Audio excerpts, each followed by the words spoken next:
Mikhail Gorbachev said it first, then Boris Yeltsin. The Soviet Union, or Russia, or whatever you want to call it these days, was going to make the leap from communism to a market economy by beating its swords into plowshares, by taking its massive military-industrial complex and converting it into badly needed civilian production.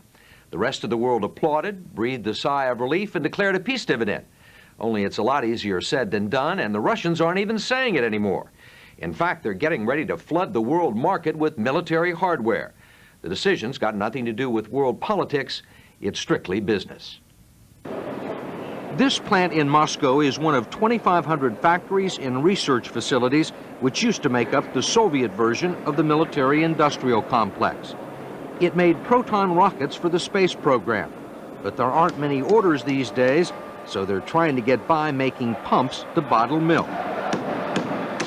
This plant in the Ukraine was designed to produce ICBM missiles. So far, the only civilian use anyone's been able to find for them is to take the nose cones and make sausage machines out of them. How difficult is it to take one of these factories and convert them to civilian use? If it took God 7 days to create the world, he would have to work another 3 or 4 days to do that same thing with these industries. Jeffrey Barry ought to know. He's a retired military attaché with the U.S. Embassy in Moscow and one of the few Americans buying anything of value from Russian industry. It's this tiny, funny-looking airplane, which is being put together in a small workshop on the grounds of the huge state-owned aerospace company, Sukhoi.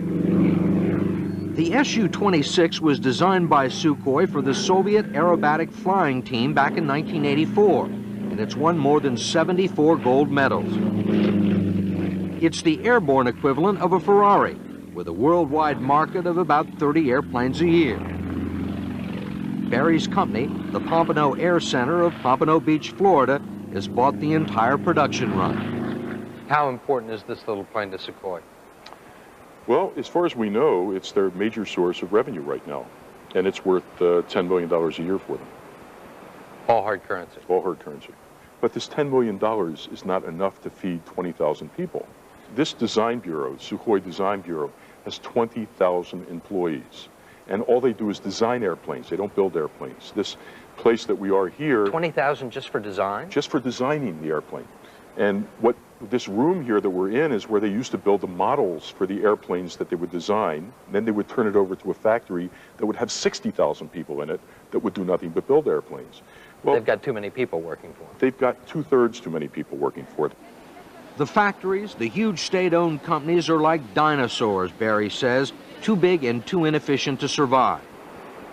A few years ago, this Moscow factory built 20 MiG-29 fighter bombers a month, but its main customer, the Soviet Union, went out of business. There are only 3 MiGs left on the assembly line and no buyers for them.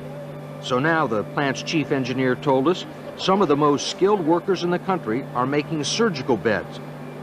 And a primitive, ultralight airplane that was designed by a group of former students at the Institute for Aviation.